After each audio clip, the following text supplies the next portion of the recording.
যেতে হবে কিন্তু কই যাবো জানেন? এইদিক যাবো। আসসালামু আলাইকুম, সবাই কেমন আছেন? আশা করি সবাই ভালো আছেন। কিন্তু দেশের মানুষ বিশেষ করে ভালো নাই, যে গরম পড়ছে। এই গরমের কারণে ছোট ভাই বাদাররা ফোন দিছে, বলতেছে ভাই আজকে মোটরে গোসল দিতে যাব, তুমি কোথায়? আমি বললাম আমি পল্লী বিদ্যুৎ আছি। ওরা বলতেছে ভাই তুমি ওই জায়গায় থাকো, আমরা আসতেছি। তারপরে ওরা আমার জন্য এসে দাঁড়িয়ে আছে। তারপর ওদের সাথে আমি যাই দেখা করার পরে বললাম চল। তারপর ওরা এখানে কার কাছে কয় টাকা আছে সেই টাকা একসাথে করতেছে। কারণ সেই টাকা একসাথে করার পরে দুইটা অটো আমরা ভাড়া করলাম। 160 টাকা দিয়ে, একটা অটো 80 টাকা করে ভাড়া করে আমরা অটোতে উঠলাম। উঠে আমরা বলতেছি মামা আমরা যে গরম পড়ছে, যেখানে মোটর আছে আপনি সেইখানে আমাদেরকে নিয়ে ছেড়ে দিবেন, কারণ এই গরমের ভিতরে গোসল করতে পারলে অনেক ভালো লাগবে।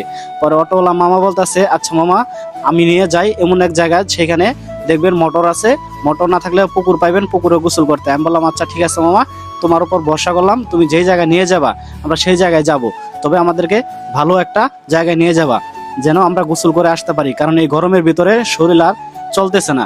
তারপরে এখানে দেখুন, এটা হচ্ছে গোরাপীর মাজার, এটা অনেকেই চিনেন। এখানে আসেন প্রতি বছরে, এখানে কিন্তু উরস হয়।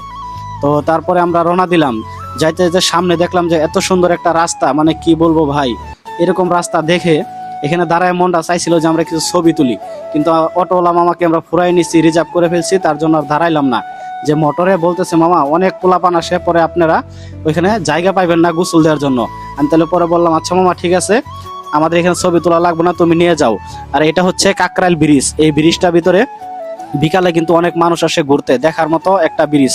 অবশেষে আমরা কাকরাইল ব্রিজ চলে আসলাম। কাকরাইল ব্রিজ চলে আসার পরে ওদেরকে বলতাছি তোরা ভাড়াটা দিয়ে দে। ওরা বলতেছে হ্যাঁ ভাই আমরা ভাড়া দিয়ে দিছি, চলেন কোন দিক দিয়ে যেতে হবে। পরে আমি এখানে আগে একবার আসছিলাম, তাদের বললাম যে চল এই ভিতর দিয়েই, গ্রামের ভিতরে অনেক সুন্দর সুন্দর দৃশ্য দেখতে পারবি, জায়গা দেখতে পারবি, তারপরে এখানে মোটর আছে।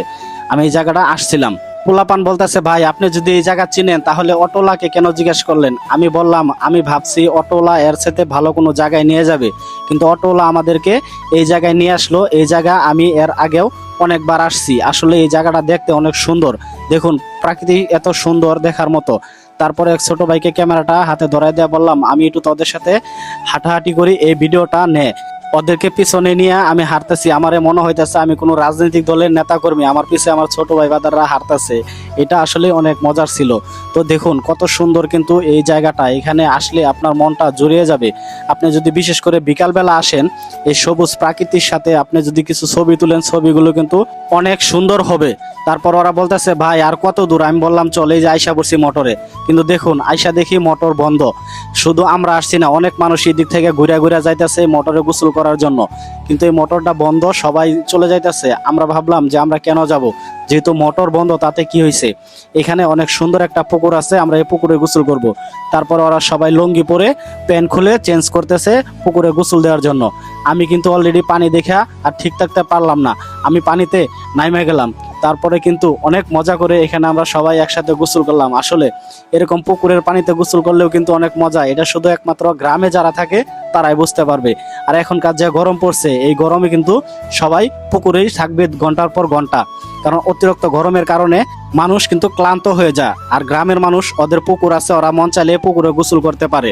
আমরাও এই জন্য এই পুকুরটাকে গোসল করে এখান থেকে এনজয় করলাম। আসলেই শহরে যারা থাকে এরকম পুকুরে কিন্তু কখনো গোসল করতে পারবে না, তাদের সাপ্লাইয়ে সবসময় গোসল করতে হয়। তো ভিডিওটা কেমন লাগলো? ভিডিওটা ভালো লাগে লাইক কমেন্ট শেয়ার করে দিবেন। ধন্যবাদ সবাইকে, ভালো থাকবেন, সুস্থ থাকবেন। আসসালামু আলাইকুম।